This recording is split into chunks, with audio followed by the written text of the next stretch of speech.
Hello guys. तो कैसे हैं आप लोग? आशा है अच्छे होंगे।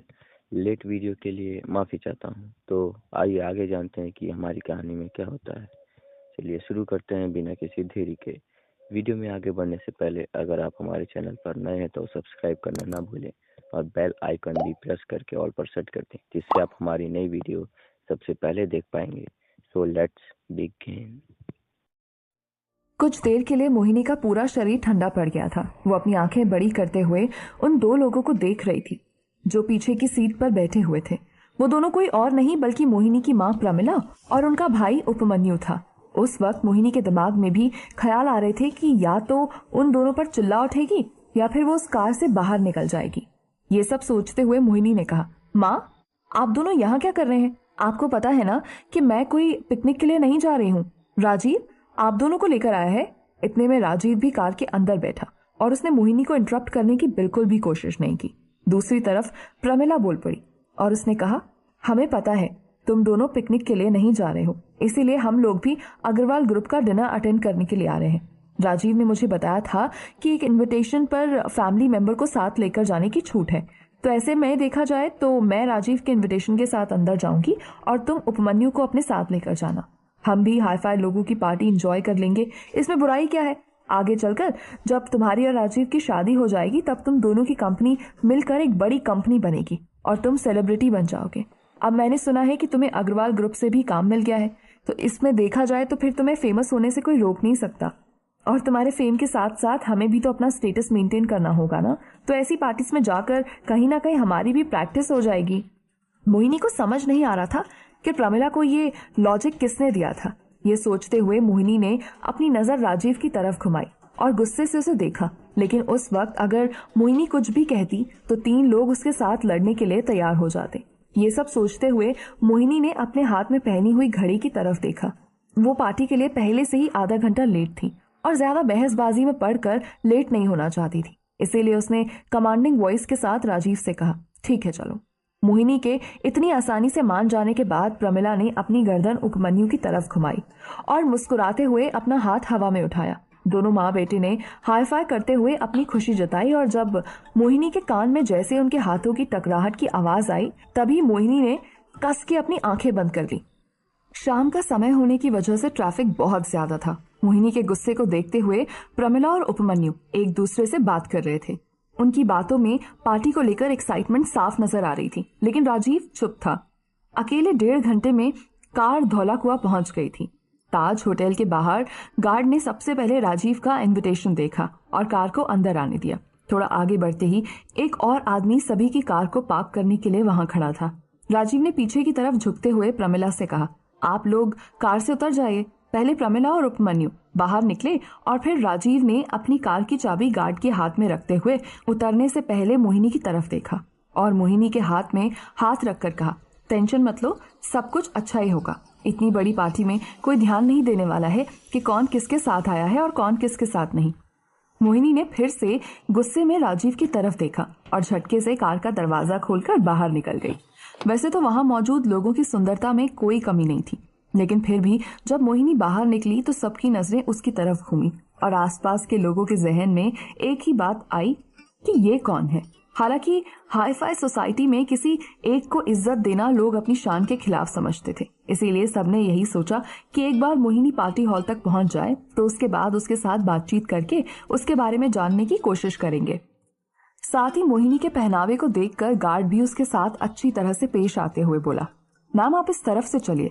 इतना सुनते ही मोहिनी ने बिना पीछे काट के बताए हुए डायरेक्शन की तरफ कदम बढ़ा दिए, लेकिन जब उसके पीछे पीछे प्रमिला ने आगे बढ़ने की कोशिश की तो गार्ड ने उसे रोका और सीधा जाने के लिए कहा। इससे पहले कि प्रमिला आवाज लगाकर कहती कि वो मेरी बेटी है, तभी राजीव ने प्रमिला के कंधे पर हाथ रखा और कहा, आंटी टेंशन लेने की जरूरत नहीं है, सब लोग एक ही जगह जा रहे हैं। ये सुनते ही प्रमिला ने एक लंबी सांस ली और सीधा आगे बढ़ गई। उसने देखा कि आगे जाकर काफी लंबी लाइन लगी हुई थी और एंट्रेंस पर लगभग 10 से 12 गार्ड्स थे जो एक एक करके इनविटेशन कार्ड चेक कर रहे थे। वहां पर ऐसा लग रहा था जैसे वो गुस्सैल गार्ड बिना कार्ड के वहां तक आए इंसान को सीधा बाहर उठाकर फेंक देंगे।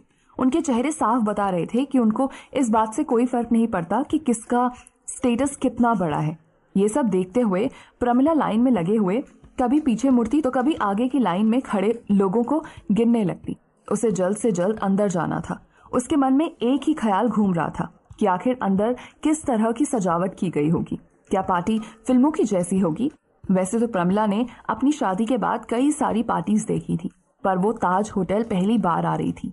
इतने में प्रमिला ने जब अपनी सारी काउंटिंग पूरी कर ली और इमेजिनेशन के घोड़े दौड़ाकर थका लिया, तब वो पीछे पलटकर राजीव से कहने लगी, राजीव, जब तुम मेरी बेटी से शादी करोगे तब अपनी शादी की पार्टी कुछ ऐसी ही रखना और वहां पर भी ऐसे ही गार्ड्स को खड़े करना ताकि कोई बाहर से आकर पार्टी में न घुस पाए। उस वक्त तो राजीव ने हामी भरी, लेकिन जैसे ही प्रमिला ने अपनी नजर आगे की तरफ घुमाई तभी राजीव ने अपनी आंखें गोल घुमाकर मन ही मन सोचा, आंटी ना, आपकी शक्ल ठीक है और ना ही सूरत, और ना ही आप ढंग से बात कर पाती हैं। कभी कभी तो समझ नहीं आता कि आपने मोहिनी को अस्पताल में बदल तो नहीं दिया था, और इतनी बहकी बहकी बातें आप कैसे कर लेती हैं? आपको क्या लगता है अगर शादी में ऐसी चेकिंग रखवाऊंगा तो क्या मेरे रिलेटिव्स और शादी को अटेंड करने के लिए आएंगे? वो तो दरवाजे से ही वापस लौट जाएंगे। राजीव अपने मन में इस बात को खत्म कर पाता तभी एक बार और प्रमिला ने पीछे देखा और कहा, राजीव बेटा, तुमने कुछ कहा क्या?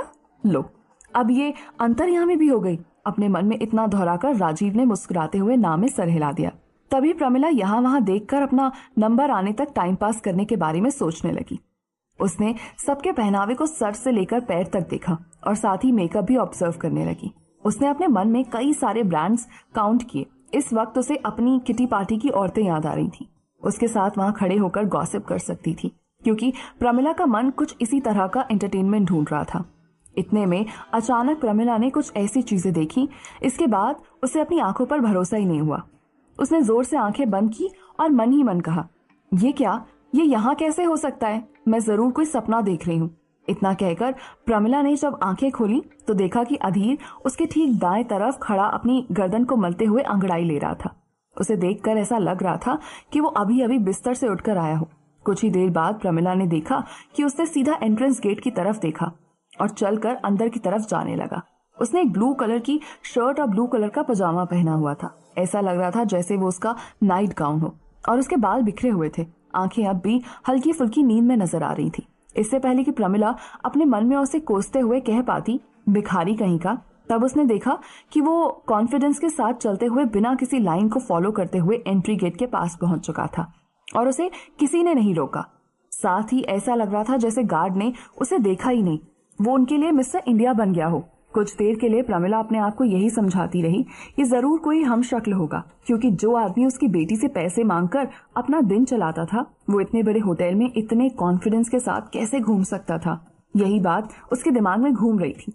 लेकिन वहां पर सिर्फ एक प्रमिला ही नहीं थी जो इस बात से हैरान थी। हालांकि उपमन्यु तो लाइन में लगकर भी अपने गेम में बिजी था, लेकिन राजीव की आंखें खुली थी और राजीव प्रमिला के ठीक पीछे खड़ा था। कुछ देर बाद अपने आप को संभालते हुए प्रमिला ने शक भरी आवाज में पीछे देखकर राजीव से पूछा, क्या यहाँ पर खड़े ये गार्ड्स सबका इनविटेशन कार्ड चेक नहीं करते? प्रमिला की बात सुनते ही राजीव ने तुरंत जवाब देते हुए हाँ कहा। ऐसा लग रहा था जैसे वो भी किसी नींद में उठा हो और उसने एक बार फिर से प्रमिला का पूछा हुआ सवाल अपने दिमाग में दोहराया हो और खोए हुए अंदाज में जवाब देते हुए कहा, आप देख तो रही हैं कि सबकी चेकिंग हो रही है। प्रमिला ने कहा, हाँ मैं देख पा रही हूँ सबकी चेकिंग हो रही है, लेकिन वो आदमी अंदर बिना चेक किए कैसे गया? क्या उस भिखारी को भी अग्रवाल ग्रुप ने इनवाइट किया है या फिर मैं कोई सपना देख रही हूँ? वैसे इस वक्त राजीव के दिमाग में भी ठीक ऐसा ही कोई सवाल उठ रहा था। उसके पास प्रमिला की बात का कोई जवाब नहीं था। जब उसने एक नजर पीछे घूमकर देखा तो उपमन्यु अपना गेम खेलते हुए खुद में बड़बड़ा रहा था। अब राजीव अपने मन में उठ रहे सवाल को प्रमिला के अलावा और किसी से कंफर्म नहीं कर सकता था। उस वक्त राजीव और प्रमिला दोनों के दिमाग के घोड़े दौड़ रहे थे, लेकिन उन्हें कुछ समझ नहीं आ रहा था। दूसरी तरफ मोहिनी ने भी अधीर को अंदर जाते हुए देखा था, लेकिन मोहिनी को यह देखकर सुकून महसूस हुआ। उसे लगने लगा कि जरूर यहाँ अधीर को कोई रहने के ठिकाने के साथ साथ कोई जॉब मिल गई होगी, इसीलिए वो इतनी आसानी से अंदर जा पाया। इतना सोचते हुए मोहिनी ने भगवान को धन्यवाद किया। तभी अचानक उसके कानों में एक आवाज आई, मोहिनी इधर आओ।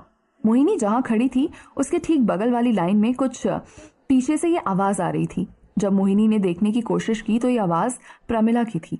मोहिनी प्रमिला के इस बिहेवियर को देखकर शर्मिंदगी महसूस कर रही थी, लेकिन प्रमिला अपनी हरकतों से बाज आने के लिए तैयार ही नहीं थी।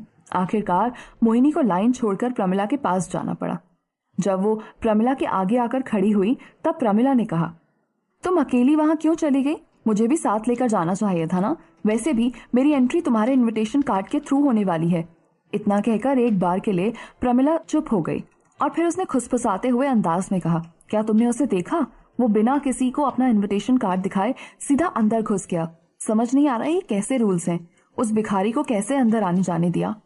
मोहिनी ने पीछे पलटकर अपने होठों में हाथ लगाया और प्रमिला से कहा, शायद अधीर को यहाँ जॉब मिल गई है और वो यहाँ काम करता है। ऐसे में स्टाफ को बार बार आईडी चेक करवाने की जरूरत नहीं पड़ती। कॉमन सेंस है।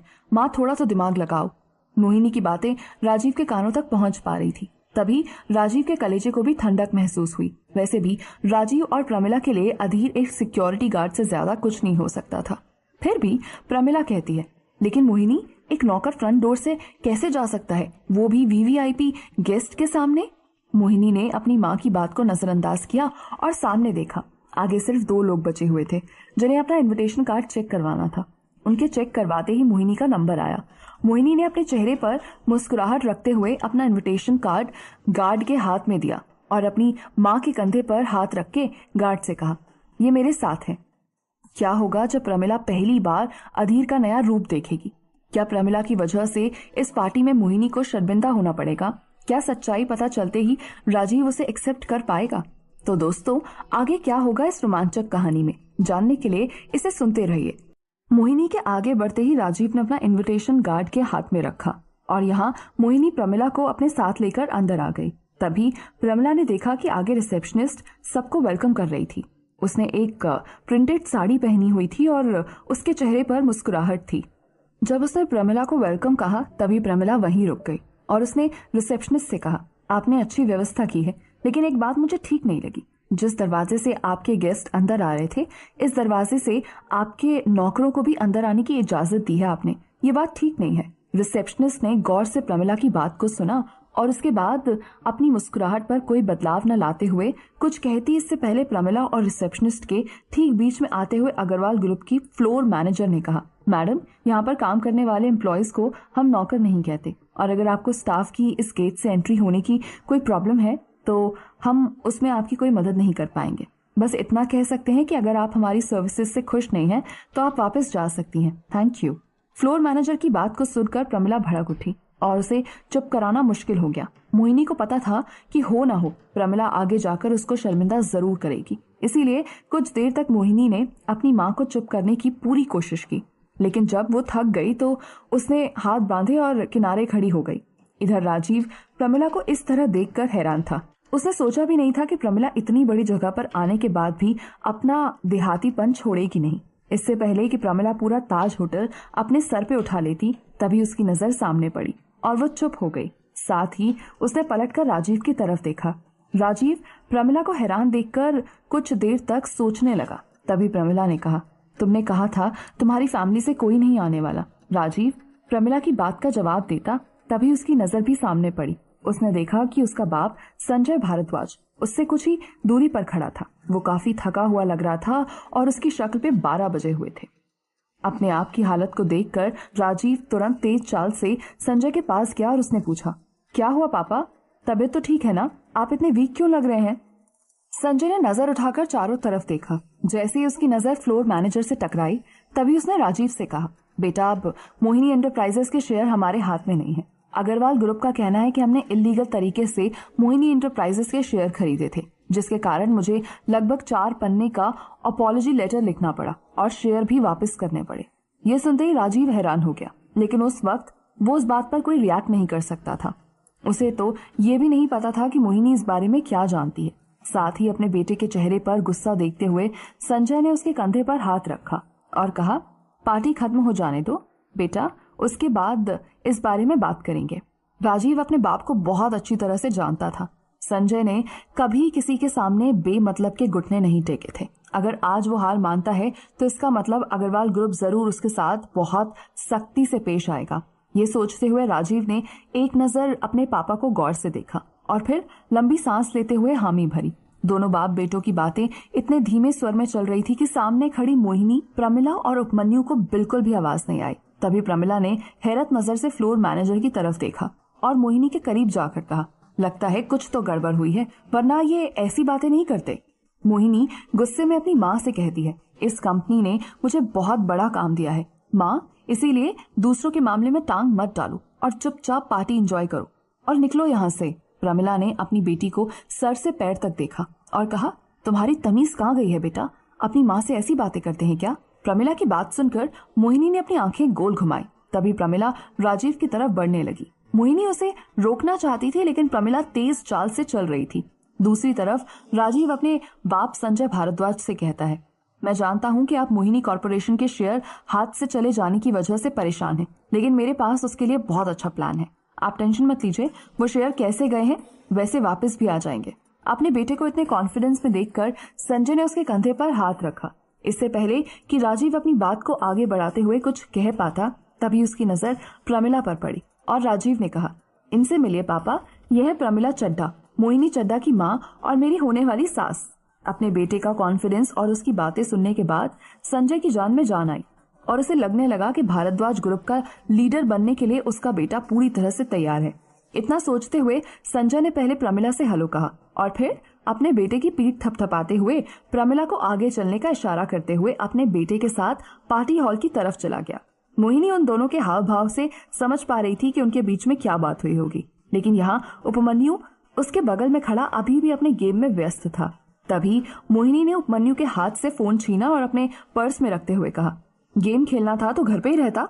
उपमन्यु एक बार के लिए अपनी बहन पर चिल्लाना चाहता था, लेकिन जब उसने आसपास का माहौल देखा तो अपनी जुबान दांतों तले दबा दी। एक तरफ धीरे धीरे सभी मेहमान पार्टी हॉल की तरफ जाने लगे, दूसरी तरफ अपनी बालकनी से पार्टी हॉल की तरफ देख रही नताशा दूसरी तरफ पलटी और उसने अधीर से कहा, सारे मेहमान आ गए हैं और तुम यहाँ ऐसे बैठे हो जैसे आज ही सारे ऑफिस का काम खत्म कर दोगे। क्या मैं जान सकती हूँ इतनी सुबह सुबह नाइट गाउन में तुम्हें ऑफिस जाकर वहाँ के डॉक्यूमेंट्स लाने की क्या जरूरत थी? क्या तुम्हें मुझ पर भरोसा नहीं है? नताशा की कही इस आखिरी बात ने अधीर का ध्यान अपनी तरफ खींचा और अधीर ने उसकी तरफ देखकर कहा, घर पर लोग तुम्हें लेकर क्या सोचते हैं वो मुझे नहीं मालूम, लेकिन तुम मेरी बहन हो, ये बात अपने दिमाग में बैठा लो और ऐसी बात आज के बाद अपने मुंह से मत निकालना। नताशा करीब आई और उसने अपने दोनों हाथ अधीर के कंधे पर रखे और उसे गले लगाते हुए कहा, मैं तुम्हारी बात मानने के लिए तैयार हूँ। अब तुम भी उठो और अपना कीमती सूट पहनो। जिस हालत में तुम यहाँ बैठकर काम कर रहे हो उसे देखकर ये लग रहा है कि तुमने 2 दिन से अपनी अंडरवेयर भी चेंज नहीं की है। ये सुनते ही अधीर ने एक बार और गुस्से से नताशा की तरफ देखा और नताशा उसके चेहरे के भाव देखकर जोर जोर से हंसने लगी। वैसे तो अधीर नताशा के लिए उसका भाई था, लेकिन इस वक्त वो अपने बच्चों की तरह उसे संभालने की कोशिश कर रही थी। नताशा की सारी बातें और मजाक सुनने के बाद अधीर ने कहा, मैं तैयार होने से पहले खुली हवा में सांस लेना चाहता हूँ, क्योंकि मुझे पता है एक बार जब दुनिया को ये पता चल जाएगा कि अधीर सिर्फ अधीर नहीं बल्कि अधीर अग्रवाल है, तब जिंदगी इतनी आसान नहीं रहेगी। ये कहकर अधीर दरवाजे के पास गया और उसने दरवाजा खोलकर गैलरी की तरफ चलना शुरू कर दिया। एक तरफ अधीर गार्डन की ओर जा रहा था और दूसरी तरफ वॉशरूम ढूंढते हुए उपमन्यु गैलरी की दूसरी तरफ से चला जा रहा था। अचानक से दोनों एक दूसरे से टकराए और उपमन्यु नीचे गिर गया। अधीर ने उपमन्यु को देखा और अपना हाथ आगे बढ़ाते हुए उसे उठने के लिए कहा। उपमन्यु ने हैरानी से अधीर का हाथ पकड़ा और उठकर खड़ा हुआ। एक पल के लिए ऐसा लग रहा था जैसे उपमन्यु ने भूत देख लिया हो। उसके चेहरे का रंग पीला पड़ गया था और उसे समझ ही नहीं आ रहा था कि अधीर क्या कर रहा है। तभी उपमन्यु को याद आया कि अधीर ने उसे बताया था कि राजीव ने उसका काम खत्म करने के बदले उसे 10 लाख रुपए दिए थे। अब उपमन्यु ने आगे दिमाग में अधीर की वहां होने की वजह अच्छी तरह से बिठा ली थी। तभी अपने चेहरे पर मुस्कुराहट लाते हुए उपमन्यु ने कहा, इसका मतलब तुम राजीव से मिले उन 10 लाख का बेहतर इस्तेमाल कर रहे हो। अधीर मुस्कुराया और उसने कहा, पहले 3 सालों में तुमने मुझे कितना भी परेशान क्यों न किया हो, लेकिन आज मैं कह सकता हूँ कि तुमसे बेहतर मुझे कोई नहीं समझ सकता। जब अधीर ने हंसते हुए ये बात कही तभी उपमन्यु ने एक बार और कुछ सोचा और फिर अधीर से पूछा, मैंने तो सुना था कि आज होटल ताज पूरा का पूरा अग्रवाल ग्रुप ने बुक कर रखा है, फिर तुम्हें यह रूम कैसे मिला? वैसे तो उपमन्यु हमेशा ही बेवकूफियत भरी बातें करता था, लेकिन आज उसने पहली बार वाजिब सवाल पूछा था और उसके सवाल में तर्क था। तभी अधीर ने कहा, कभी कभी मेरे जैसे अनलकी लोग भी लकी निकलते हैं। दरअसल वो क्या है ना कि जिस कॉलेज में अग्रवाल ग्रुप का होने वाला नया लीडर पढ़ता था, उसी कॉलेज के बाहर मैं बूट पॉलिश करता था। तभी एक अमीरी गरीबी वाली दोस्ती हो गई और आज हम फिर से एक्सीडेंटली टकरा गए। उसी ने मुझे यहाँ पर रूम दिला दिया और मैं अपनी जिंदगी के मजे कर रहा हूँ। उपमन्यु कहता है, सही है बॉस, तुम तो रोडपति बनकर भी करोड़पति वाले मजे ले रहे हो और मुझे देखो। खैर छोड़ो, मैं तो बस यही कहूंगा कि पुराने गले सिक्कों को कचरे के डब्बे में डाल देना। वैसे भी अब तुम मेरा जीजा नहीं रहे, तुमसे दुश्मनी करके मेरा क्या मतलब। और बाकी अगर तुम मुझे अपना दोस्त समझो तो मेरी तरफ से ऑफर हमेशा ओपन है। और इसी नाते मैं तुम्हें बताना चाहता हूँ कि मेरी माँ ने मेरी बहन को अनऑफिशियली राजीव की बीबी समझ लिया है और अभी अभी राजीव का बाप भी नीचे टकराया था, शायद उससे भी माँ ने वही बात की है। इतना कहने के बाद कुछ देर तक उपमन्यु ने अधीर के चेहरे के भाव को देखा और फिर कहा, देखो अब मैंने इतनी टिप तो दे दी है, कम से कम इतना तो बता दो वॉशरूम कहाँ है। अधीर हंसा और उसने अपना हाथ सीधा कर उंगली के इशारा करते हुए कहा, वो एग्जिट डोर दिख रहा है, उससे नीचे के फ्लोर पर चले जाओ, वहीं राइट साइड में तुम्हें वॉशरूम मिल जाएगा। उपमन्यु अधीर की बात सुनते ही हाथ हिलाते हुए वहां से चला गया। तभी अधीर ने अपनी छाती पर हाथ रखा और अपने आप से कहा, ऐसे लोगों को गिरगिट घोषित कर देना चाहिए। उपमन्यु के साथ बात करने के बाद अधीर ने गार्डन की तरफ जाने का प्लान बदल दिया और वो फिर से कमरे में आ गया।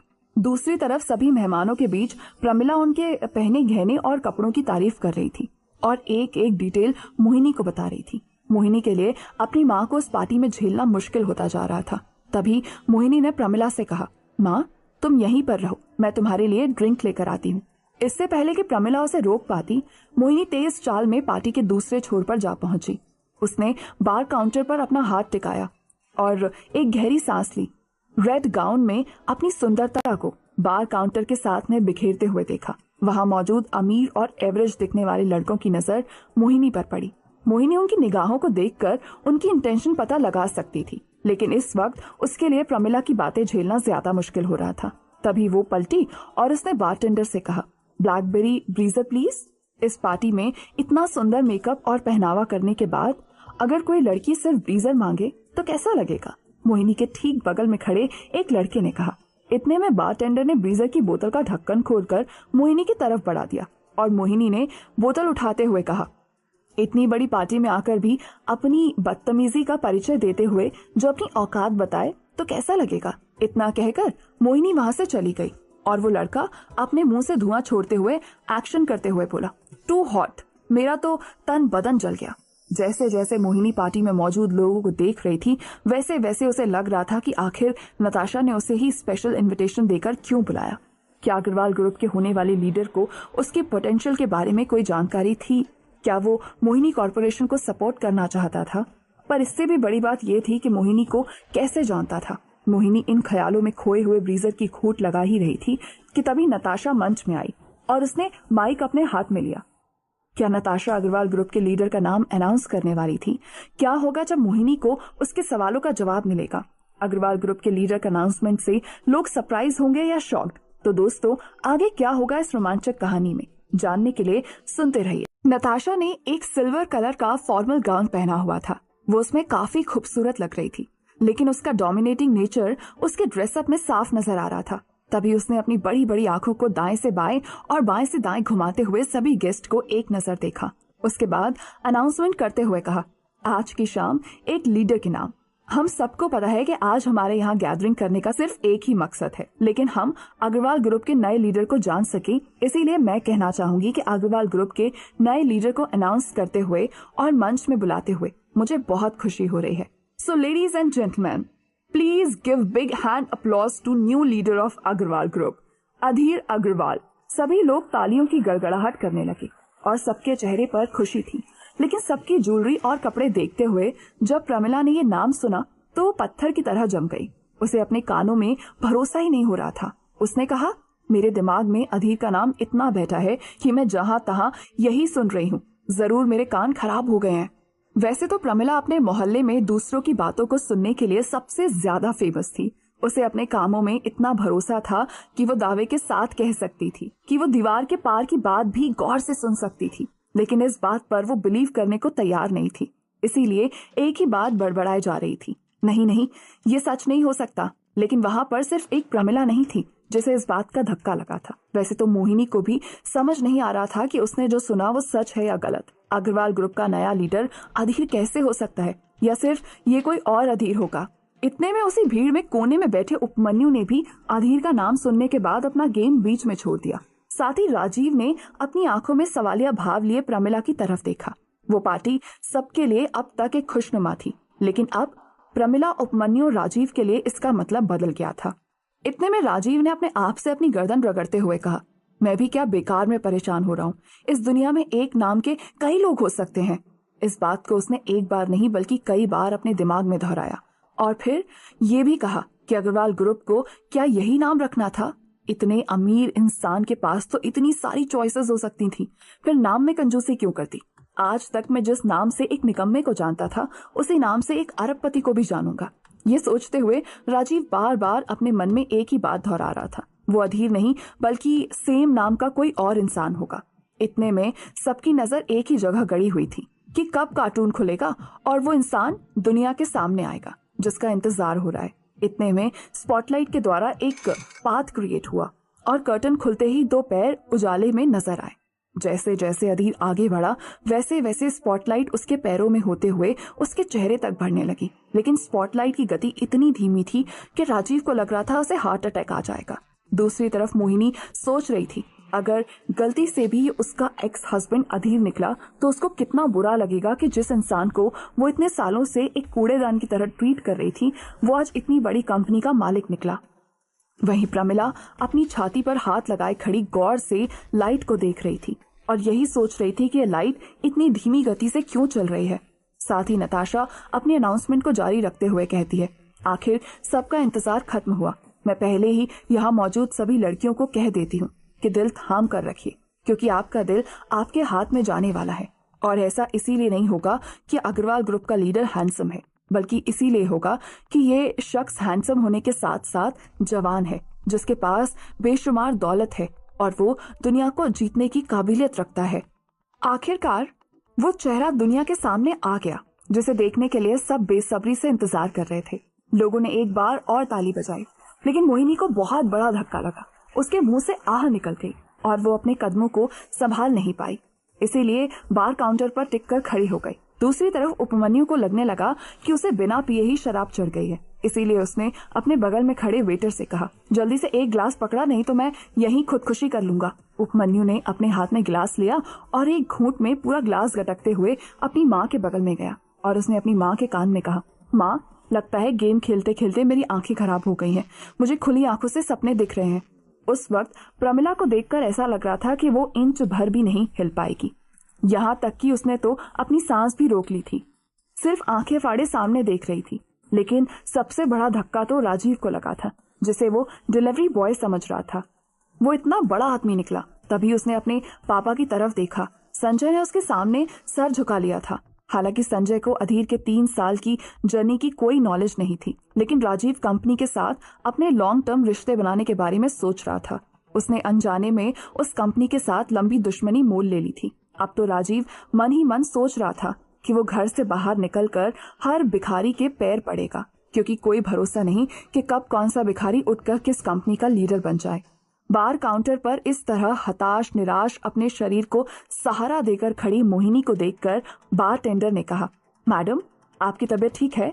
उसकी आवाज से तुरंत मोहिनी अपने शॉकिंग वर्ड से बाहर आई और उसने खुद को संभालने की कोशिश की। और यहाँ उपमन्यु बार बार प्रमिला से एक ही सवाल पूछ रहा था। जब प्रमिला ने काफी देर तक पलक भी नहीं झपकाई, तब उपमन्यु ने उसके कंधे पर हाथ रखा और उसे हिलाते हुए वापस लाने की कोशिश की।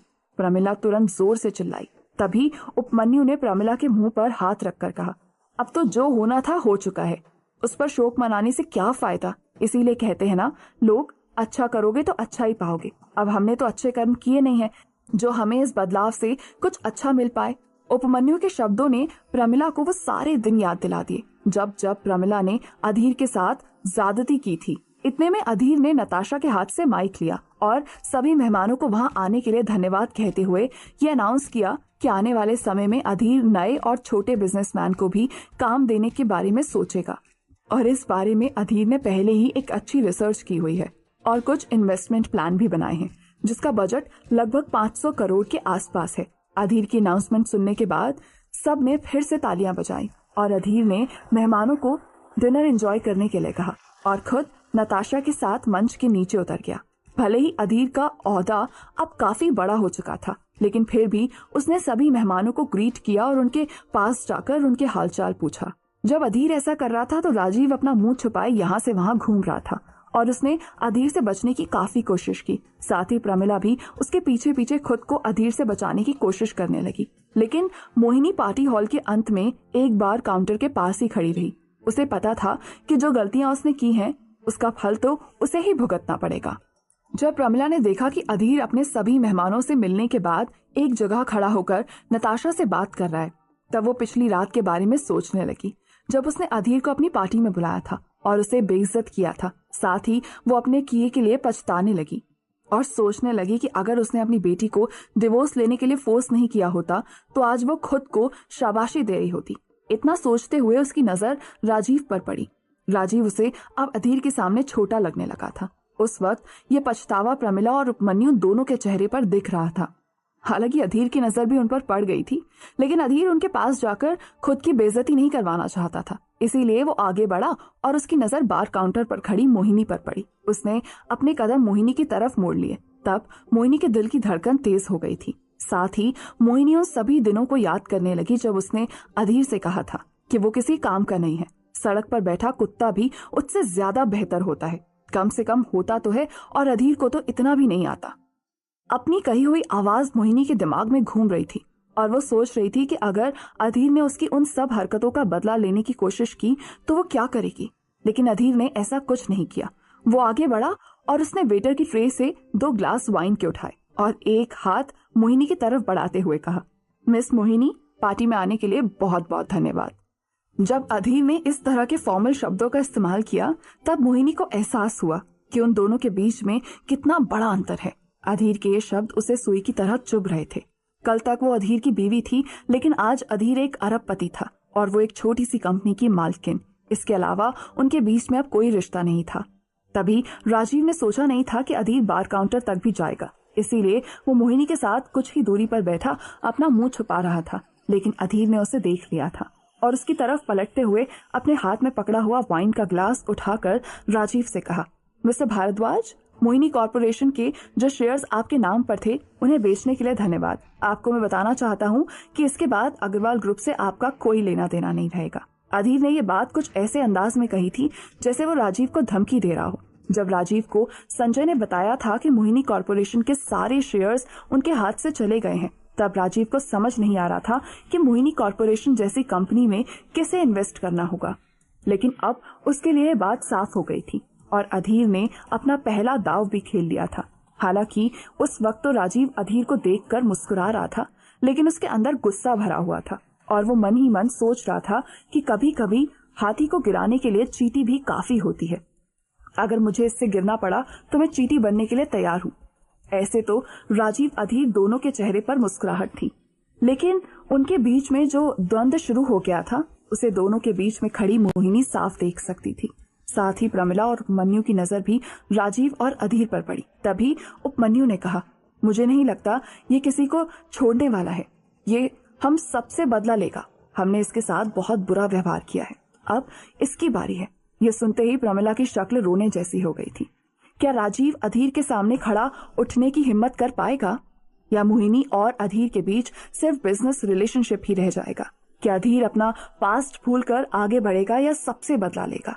तो दोस्तों, आगे क्या होगा इस रोमांचक कहानी में, जानने के लिए इसे सुनते रहिए।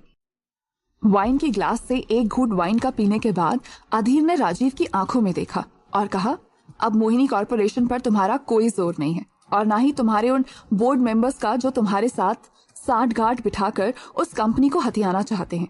राजीव कहता है, एक डिलीवरी सर्विस देते हुए आपको नहीं लगता कि आपने कुछ ज्यादा ही ऑब्जर्व कर लिया? वैसे मैं सोच रहा हूँ कि कल सुबह से उठने के बाद अपने घर के सभी नौकरों के पैर पकड़ूं और उनसे माफी मांगूं। वो क्या है ना कि अब मैं सबको शक की निगाहों से ही देखूंगा। क्या पता कब मेरे घर का कौन सा नौकर करोड़पति निकल जाए और मुझे भी ऐसे ही पार्टी में इनवाइट करके शर्मिंदा करने की कोशिश करे। पहले तो राजीव ने अपने मन को समझा लिया था, वो ज्यादातर चुप ही रहेगा, लेकिन जब अधीर ने उसे 2-4 तंज कसे तो वो समझ गया कि अब उसे अग्रवाल ग्रुप से कोई बिजनेस नहीं मिलने वाला। इसीलिए वो बेफालतू में रिलेशनशिप बनाने का कोई मतलब नहीं है। फिर उसने अपनी जुबान खोल दी, लेकिन उसे नहीं पता था कि जुबान खोलने की कीमत उसे क्या चुकानी पड़ेगी। राजीव की पूरी बात सुनने के बाद अधीर हंसा और उसके जेब से अपना फोन निकाला। उसने फोन पर एक मैसेज टाइप करने के बाद उसने राजीव के कंधे पर हाथ रखते हुए कहा, भारद्वाज ग्रुप, जिसके तुम मालिक बनने वाले हो, अब तक वो कंपनी तुम्हारे बाप के हाथ में है ना? इतना कहकर अधीर ने गौर से राजीव की आंखों में देखा। अधीर का ऐसा करना राजीव को बिल्कुल पसंद नहीं आ रहा था। उसने अधीर का हाथ झटका और कहा, तुम चाहे कितने बड़े आदमी क्यों ना बन जाओ, तुम्हें इस तरह मेरे कंधे पर हाथ रखने की इजाजत नहीं है।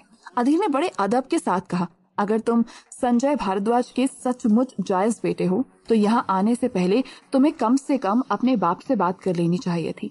लेकिन तुम्हारे बाप को अच्छी तरह से पता है जो बदतमीजी अभी अभी तुमने की है उसकी कीमत तुम्हें क्या चुकानी पड़ सकती है। राजीव कहता है, तुम्हारी खोखली धमकियों से डर नहीं लगता? एक रात में तुम अमीर बन गए, इसका मतलब ये नहीं है कि तुम्हारी खोपड़ी में दिमाग बड़ा हो गया है। वो तो उतना ही रहेगा ना जितना था। अधीर ने अपना हाथ उठाया और किसी को बुलाने का इशारा किया। कुछ ही देर बाद एक असिस्टेंट चेकबुक लेकर वहां पहुंची। अधीर ने कहा, जो अमाउंट तुम्हें बताया था तुमने फिल कर दिया ना? असिस्टेंट ने हामी भरी। तभी अधीर ने उसके हाथ से चेकबुक ली और पन्ने पलटते हुए साइन कर चेक फाड़कर राजीव के हाथ में रख दिया। राजीव देखकर हैरान हुआ और उसने कहा, ये क्या है? अधीर कहता है, मैंने कहा था ना ये बदतमीजी करने की कीमत चुकानी पड़ेगी। ये तुम्हारी कंपनी की नेटवर्थ है और आज से तुम ये समझ लो कि दिल्ली में कोई भारद्वाज ग्रुप नहीं है। अब उसका काम और नाम दोनों अग्रवाल ग्रुप के नाम से ही चलेगा। राजीव ने उस चेक में लिखी हुई रकम को देखा और उसने कहा, तुम्हें लगता है कि मैं इन चिल्लर पैसों में अपनी कंपनी बेच दूंगा? अधीर ने हाथ बांधे और कहा, नहीं, तुम नहीं बेचोगे, पर मैं खरीद चुका हूँ। और हाँ, गलती से भी फिल्मों की तरह चेक फाड़ने की कोशिश मत करना, क्योंकि अगर तुमने चेक फाड़ा तो तुम्हारे हाथ में फूटी कौड़ी भी नहीं आएगी और तुम्हारी कंपनी मेरे नाम हो जाएगी। राजीव हंसा, तुम्हें क्या मैं पागल नजर आता हूँ? बिना मेरे सिग्नेचर या फिर बिना मेरे बाप के सिग्नेचर के मेरी कंपनी को तू हाथ भी नहीं लगा सकता। मैं तुझे आप कह के इज्जत दे रहा हूँ और तुम मेरी कंपनी छीनने की बात कर रहे हो। ये रख अपना चेक। मोहिनी उन दोनों की बातें हाथ बांधकर सुन रही थी। उसे ना तो राजीव की जीत से कोई लेना देना था और ना ही अधीर की। बस उसके मन में एक ही ग्लानि थी, उसने कभी भी अधीर के साथ अच्छा व्यवहार नहीं किया और उसके बाद भी अधीर उसको सपोर्ट करने के लिए तैयार था और उसकी कंपनी को इंडिपेंडेंट बनाने में उसने इतनी मदद की थी। एक तरफ मोहिनी अपने गिल्ट में उन दोनों की बातें सुन रही थी और दूसरी तरफ अधीर ने अपने हाथों को पीछे किया और धीमी आवाज में चालाकी भरी नजरों के साथ देखा। एक बार पूरे हॉल में नजर घुमाओ और तुम्हें समझ आ जाएगा कि मैं लीगल प्रोसीजर को कितनी अच्छी तरह से समझता हूँ। राजीव अभी अपनी अकड़ में था, लेकिन जब उसने नजर घुमाकर अपने आप की तरफ देखा तो वो हैरान रह गया। उसका बाप एक टेबल के सामने खड़ा था और उसके सामने पेपर रखे हुए थे। वो पेन पकड़कर उन पेपर्स पर साइन करने ही वाला था। उसने एक आखिरी बार अपने बेटे की तरफ देखा और साइन करके पेपर अधीर की एम्प्लॉय के हाथ में रख दिया।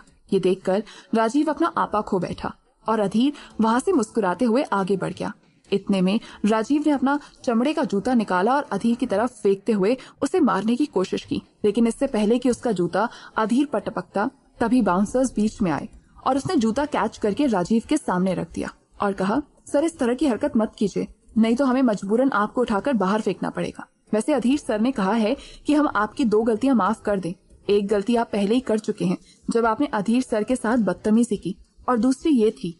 राजीव ने खुद को हेल्पलेस महसूस किया। इसी बीच जब अधीर आगे बढ़ा तो उसने देखा कि किनारे में प्रमिला और उपमन्यु खड़े थे, लेकिन अधीर ने एक भी बार उनकी तरफ देखने की कोशिश तक नहीं की। उसके लिए वो दोनों कोई मायने नहीं रखते थे। ना तो उसे प्रमिला और उपमन्यु से कोई नफरत थी, ना ही कोई लगाव। इसीलिए वो आगे बढ़ा और उसने बाकी मेहमानों से बात करना शुरू कर दी, लेकिन वो उस हॉल से बाहर नहीं जा सकता था।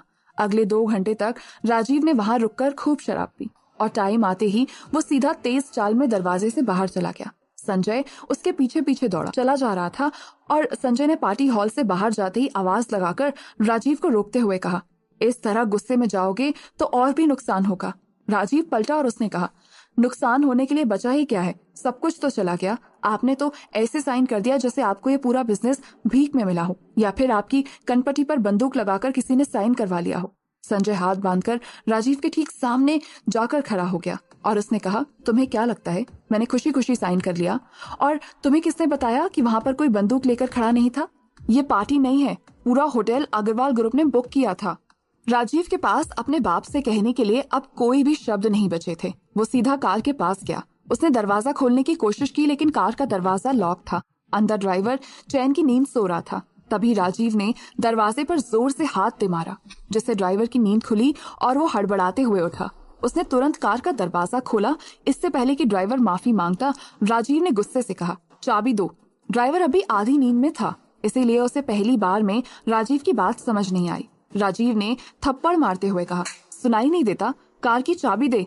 ड्राइवर ने उसके हाथ में चाबी रखी और राजीव ने कार में बैठते हुए कहा, अब सीधा अपने घर चला जा, तेरा काम यही खत्म हुआ, पैसे मैं तेरे अकाउंट में डाल दूंगा।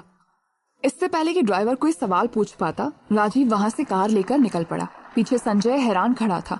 उसने अपने बेटे को इतने गुस्से में कभी नहीं देखा था। हालांकि अब उसके पास भी कुछ नहीं बचा था, इसीलिए उसने आगे आकर ड्राइवर के कंधे पर हाथ रखा और कहा, बुरा मत मानना, उसका दिमाग खराब है और समय भी ठीक नहीं चल रहा है।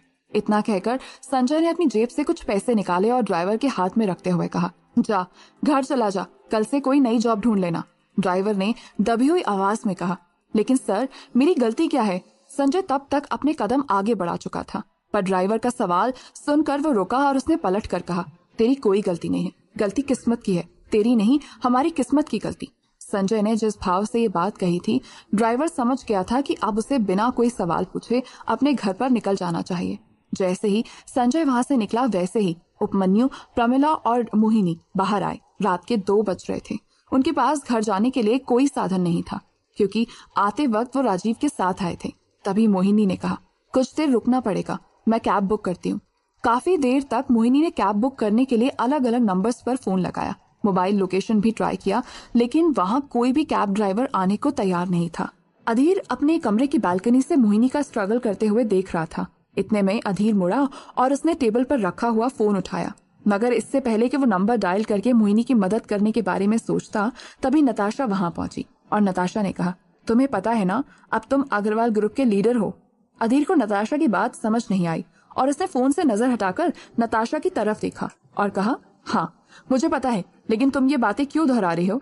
नताशा कहती है, फिर तुम बार बार अपनी वाइफ की मदद करने में क्यों लग गए हो?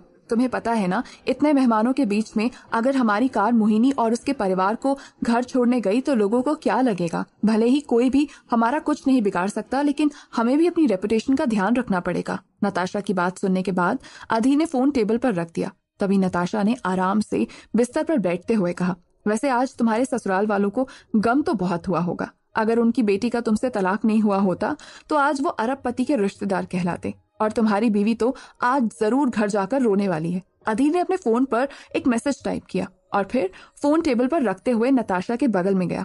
फिर अपने घुटनों को मलते हुए उसने नताशा की तरफ मुस्कुराते हुए देखा और कहा, देखो हमारा बचपन साथ में गुजरा है, इसीलिए तुम्हें मुझसे बहुत प्यार है और इन 3 सालों में तुमने मेरी चोरी छुपे जितनी बार भी मुझे देखा होगा, उतनी बार उन लोगों से ताने सुनते हुए ही देखा होगा। इसीलिए तुम्हारे दिमाग में सबके लिए एक परसेप्शन बन गया है। दरअसल तुम जैसी मोहिनी को समझती हो वो वैसी नहीं है। मेरे दिल में उसके लिए ना तो नफरत है और ना ही प्यार, क्योंकि मैं उसकी जिंदगी में एक अनवांटेड चीज की तरह था जिसे उसके ऊपर थोपा गया था। लेकिन उसने इस वजह से नाराजगी नहीं दिखाई, बल्कि मैं उसके घर में रहते हुए कुछ भी नहीं कर रहा था। मैंने कभी भी एक पैसा कमाने की कोशिश नहीं की और इतनी मेहनत करने वाली लड़की अपने सामने एक निकम्मे आदमी को नहीं झेल सकती थी। तुम खुद को उसकी जगह पर रखकर एक बार सोचो, क्या तुम झेल सकती हो?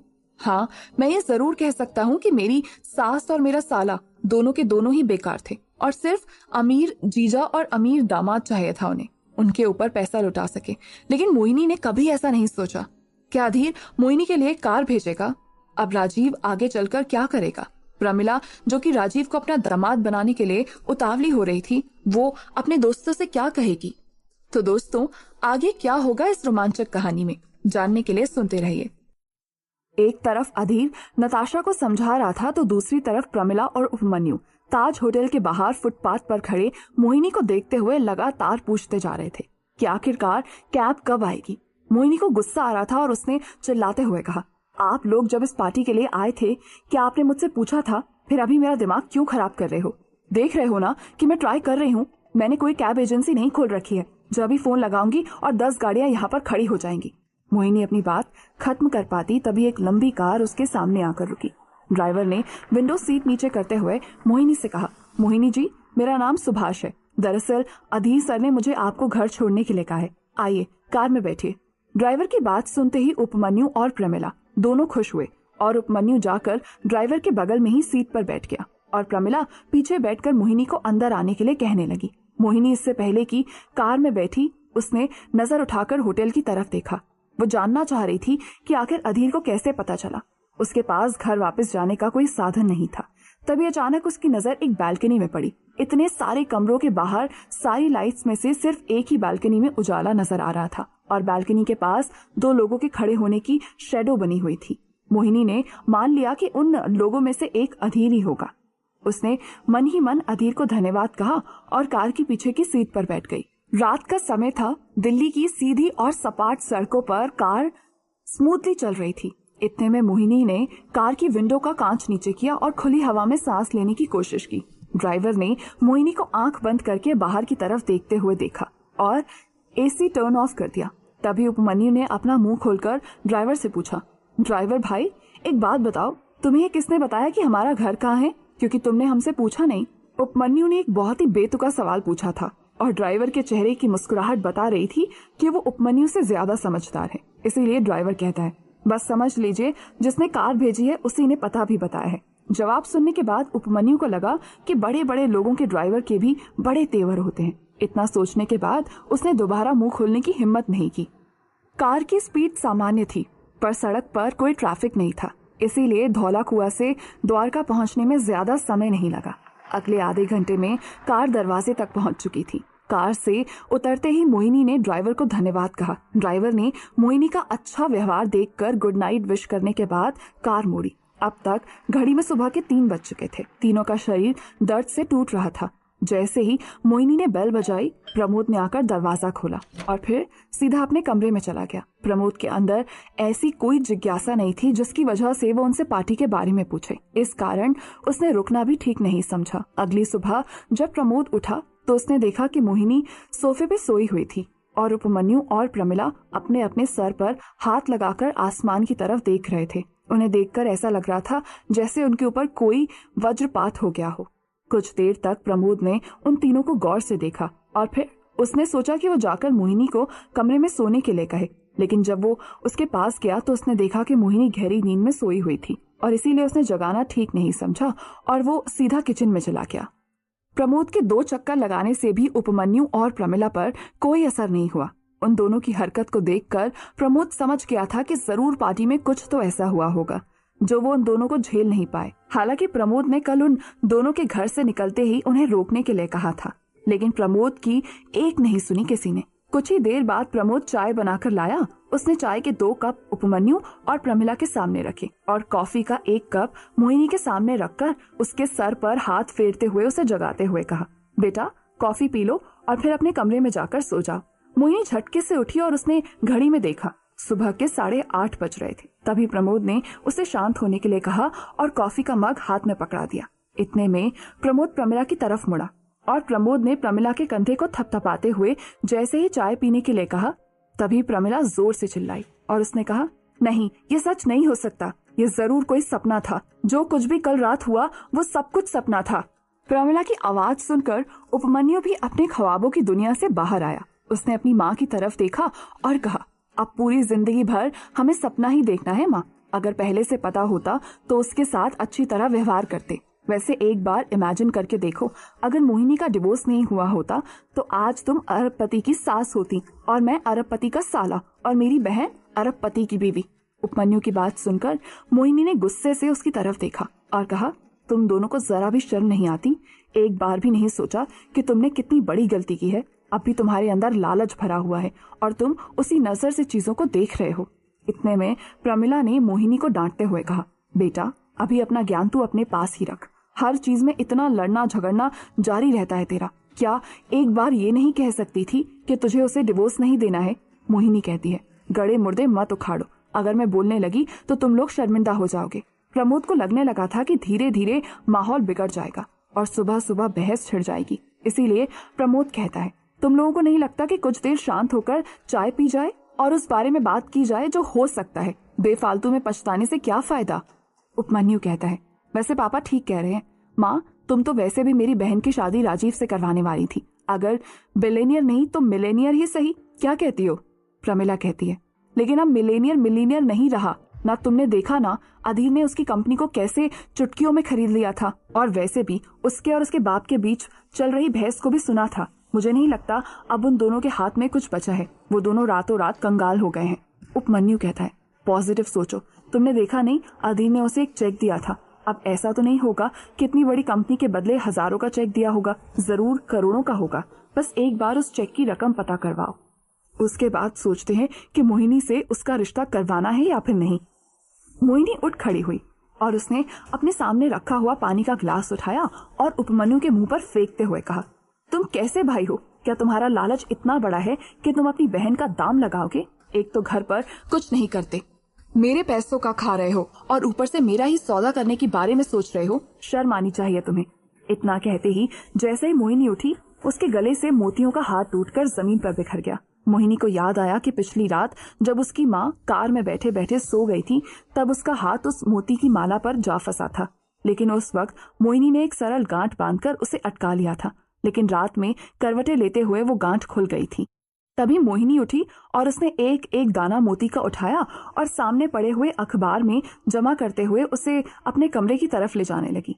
तभी प्रमिला ने कहा, भले ही तेरा पति बिलियनियर है, लेकिन उसने तुझे सरोजनी नगर से लाकर ये सस्ती सी माला पकड़ा दी। उसे भी तू संभाल कर रख रही है। मैं कहती हूँ कि इसके दाने डस्टबिन में फेंक दे, कोई काम की नहीं है। मोहिनी ने बस एक नजर प्रमिला की तरफ गुस्से से देखा और वो उस अखबार को लेकर अपने कमरे में चली गई। दूसरी तरफ प्रमिला और उपमन्यु राजीव के चेक को लेकर बात कर रहे थे। यहाँ प्रमोद को समझ नहीं आ रहा था कि आखिर पार्टी में हुआ क्या था। वो प्रमिला से इस बारे में सवाल जवाब करना तो चाहता था, लेकिन प्रमिला उसे उल्टा सीधा सुनाती थी। इसीलिए प्रमोद ने टेबल पर रखा हुआ कॉफी का मग उठाया और कॉफी गर्म करके मोहिनी के कमरे में चला गया। मोहिनी उस वक्त बिस्तर पर बैठी हुई कुछ सोच रही थी। प्रमोद ने दरवाजा खटखटाया। मोहिनी ने थकी हुई आवाज में कहा, दरवाजा खुला हुआ है।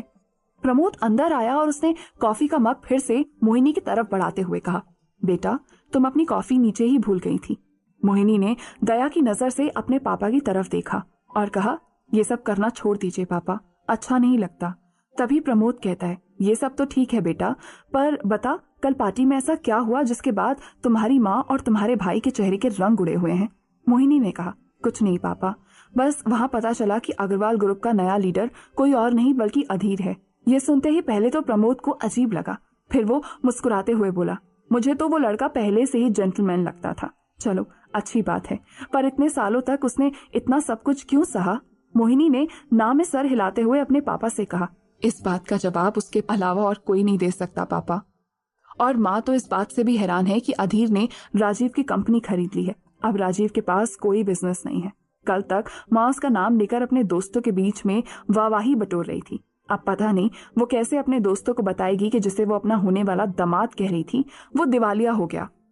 प्रमोद कहता है, उनका तो चलता ही रहेगा, उनकी छोड़ो, तुम अपनी फिक्र करो। जैसे ही प्रमोद ने ये बात कही तभी मोहिनी के फोन की घंटी बजने लगी। मोहिनी ने अपनी फोन की तरफ देखा तो ये उसके असिस्टेंट का नंबर था। मोहिनी ने कहा, गुड मॉर्निंग नम्रता, बताओ क्या हुआ? असिस्टेंट ने मोहिनी से कहा, गुड मॉर्निंग मैम, दरअसल कोई आदमी ऑफिस में एक लिफाफा देकर गया है, मैंने सोचा कि उसे ओपन करने से पहले आपको इन्फॉर्म कर दूं। मोहिनी पूछती है, कैसा लिफाफा? नम्रता ने कहा, कोई फाइनेंसेस से रिलेटेड लगता है। तभी मोहिनी ने पैकेट खोलने की इजाजत दी और नम्रता ने पैकेट खोलकर मोहिनी को एक्सप्लेन किया। तभी मोहिनी को याद आया कि उसने 2 साल पहले अधीर के नाम से एक अकाउंट खोला था और उसे एक एटीएम कार्ड दिया था।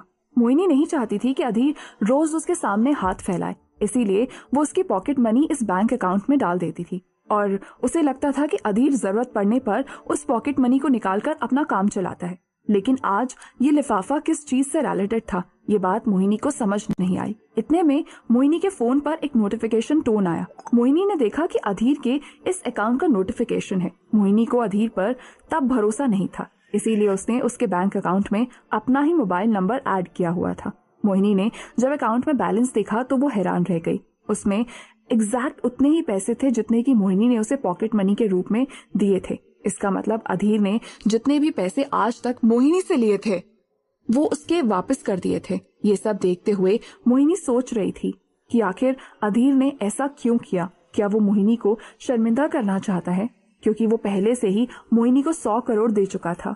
उसके अलावा अपनी कंपनी से उसे नया प्रोजेक्ट भी दिलवा चुका था।